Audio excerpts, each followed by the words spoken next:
Northern Alberta's Richardson backcountry is full of beauty and wonder. There is much to see and discover, including the Athabasca Dunes Ecological Reserve, which is part of the largest active sand surface in Canada and one of the most northerly major dune fields in the world. Because of the remoteness, access to this area can be viewed by air or for the adventurous explored by ATV. Richardson backcountry consists of remote camping areas. This is very much backcountry camping.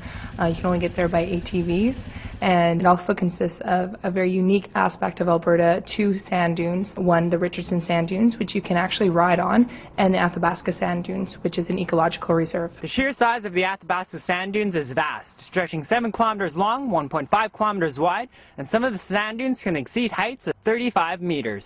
The dune fields continue to grow and travel southward due to the prevailing winds.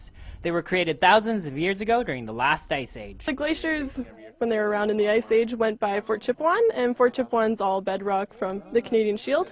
And so when the glaciers moved over the bedrock, it just eroded into the sand dunes. Over 1 year, it can travel from 0.5 meters to 1.5 meters from the wind, which is pretty incredible. It's amazing. I mean, the Athabasca sand dunes, you walk through about 10 minutes through the boreal forest after quadding for hours.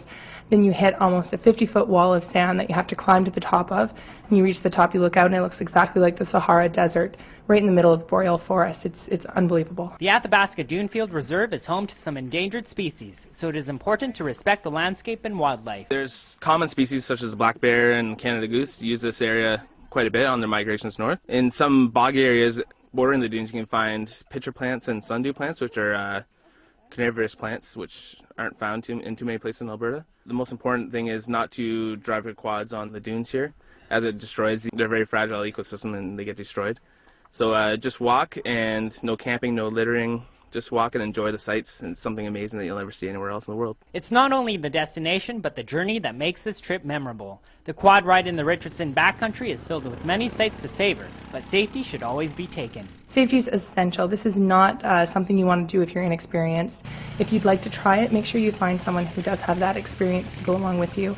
You want to wear your helmet and your protective eyewear. I mean, you're quadding quite fast at some points. It's kind of like a little bit of a roller coaster, and you just want to make sure that you're with someone who knows what they're doing, and so you can experience as well and have a lot of fun doing it. It's a surreal experience to witness a desert-like environment next to pristine lakes and boreal forest. Yet all this can be found a few hours north in the backyard of Fort McMurray in Richardson backcountry. This area is not touched by most people, so you definitely get that remoteness feeling. You also get the feeling that you're one of the first people to explore these areas, and I mean, that's such a cool sensation. And the lakes themselves are great for fishing, and yeah, it's just spectacular. For more information on the Athabasca Dunes Ecological Reserve in Richardson backcountry, contact the Fort McMurray Tourism Centre at 1-800-565-3947 or visit them online at www.fortmcmurraytourism.com. For The Big Summer, I'm Matty Flores.